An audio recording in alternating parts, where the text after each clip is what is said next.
नाशिकमधील स्थानिक भाजप नेत्यांच्या विरोधानंतर सुद्धा सुधाकर बडगुजर आणि बबन घोलप यांचा भाजपात पक्षप्रवेश, तर माजी महापौर नैना घोलप आणि अशोक मुर्तडक हे सुद्धा भाजपात।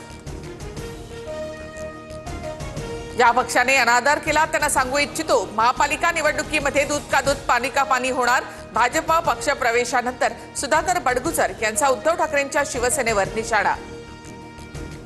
सुधाकर बडगुजर यांच्या पक्षप्रवेशाबाबत प्रदेशाध्यक्ष बावनकुळे आणि कार्याध्यक्ष रवींद्र चव्हाण अनभिज्ञ। गिरीश महाजन यांनी बडगुजर यांचा पक्षप्रवेश आजच ठरवला, बावनकुळे यांची प्रतिक्रिया। सुधाकर बडगुजर यांच्या पक्षप्रवेशाने स्थानिक भाजपमध्ये नाराजी कायम। सेवा हिरे यांच्यासह पदाधिकाऱ्यांचा विरोध, बडगुजर यांचा दहशतवाद्यांच्या सोबत संबंध असल्याचा आरोप। जोपर्यंत न्यायालय दोषी ठरवत नाही तोपर्यंत कुणाला क्रिटिसाइज करू नये, बडगुजर यांच्यावरील आरोपानंतर चंद्रशेखर बावनकुळे यांचा प्रत्युत्तर। सुधाकर बडगुजर यांचा प्रवास हिंदुत्वाच्या दिशेने जोमाने सुरू। हिंदुत्वासाठी कुणी काम करत असल्यास आक्षेप घ्यायची गरज नाही। बडगुजर यांच्या भाजपा प्रवेशावरून नितेश राणेंचे सूरच बदलले। दोन्ही राष्ट्रवादी एकत्र येण्याला शरद पवारांचा विरोध, संधी साधूपणा करणाऱ्यांना सोबत घेणार नाही, भाजपबरोबर गेलेल्यांना सोबत घेऊ शकत नाही, पवारांची भूमिका। प्रत्येकाला आपलं मत मांडण्याचा अधिकार, भाजपबरोबर गेलेल्यांना सोबत घेऊ शकत नाही या शरद पवारांच्या भूमिकेवर अजित पवार यांची प्रतिक्रिया। भाजप शिंदेच्या सेनेकडून घोसाळकर कुटुंबावर देखील पक्षप्रवेशासाठी दबाव, संजय राऊत यांचा आरोप। तर राऊत बोलत असतानाच मुलाच्या आठवणीनं घोसाळकरांचे डोळे पाणावले। पुण्याचे पालकमंत्री अजित पवारांकडून कुंडमळामधील दुर्घटनाग्रस्त पुलाची पाहणी। कुंडमळा पूल 8 ते 10 महिन्यात पडून विविंग गॅलरी बनवणार, राज्यातील धोकादायक पूलही पाडणार, अजित पवार यांची माहिती।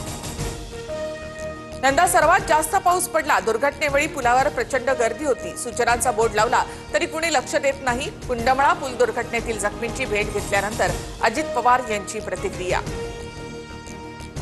मनसे ठाकरेंच्या शिवसेनेच्या युतीचं गणित प्रस्तावावर अडलं, आमची ताकद जास्त, आमच्या अटींवर युती व्हावी, ठाकरेंच्या शिवसेनेची भूमिका, सूत्रांची माहिती।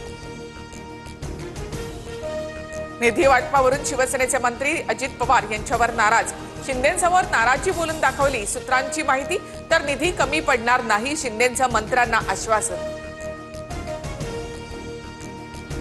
जळगावमध्ये 14 वर्षीय विद्यार्थ्याची गळा चिरून हत्या, नारळवळीमधून हत्या झाल्याचा पोलिसांना संशय। एरंडोल तालुक्यामधल्या रिंगणगावमधील धक्कादायक घटना, आरोपींच्या अटकेसाठी संतप्त ग्रामस्थांचा राष्ट्रीय महामार्गावर रास्ता रोको। अहमदाबादमधील दुर्घटनेनंतर एअर इंडिया मागे शुक्लकाष्ट, आतापर्यंत 4 उड्डाणं रद्द। लंडनवरून अमृतसरला येणारी, दिल्लीहून पॅरिसला जाणारी, तर अहमदाबादहून लंडनला जाणारी विमानं सुद्धा आपत्कालीन लँडिंग।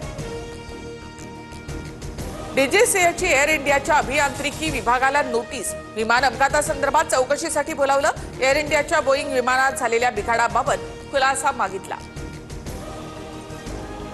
इस्रायलच्या मोसाद मुख्यालयावर इराणचा मोठा हल्ला, हर्झालियामधील लष्करी गुप्तचर इमारतीला सुद्धा लक्ष्य केलं। मोसाद ही इस्रायलची गुप्तचर संघटना। इराणी सैन्याचे नवनियुक्त प्रमुख अली शामदानी यांची हत्या, इस्रायली सुरक्षा दलाचा मोठा दावा, 5 दिवसात इराणच्या 2 सीडीएसचा खात्मा। इस्रायल आणि इराणमधील संघर्ष चिघळला, अमेरिकेपाठोपाठ आता भारताकडून सुद्धा नागरिकांना तेहरान तातडीनं सोडण्याचे आदेश।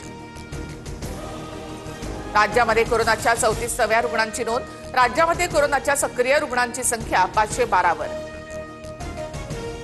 महिला एकदिवसीय विश्वचषक स्पर्धेत भारत पाक आमने सामने येणार, आयसीसी कडून वेळापत्रक जाहीर, 5 ऑक्टोबरला कोलंबोमध्ये सामना रंगणार।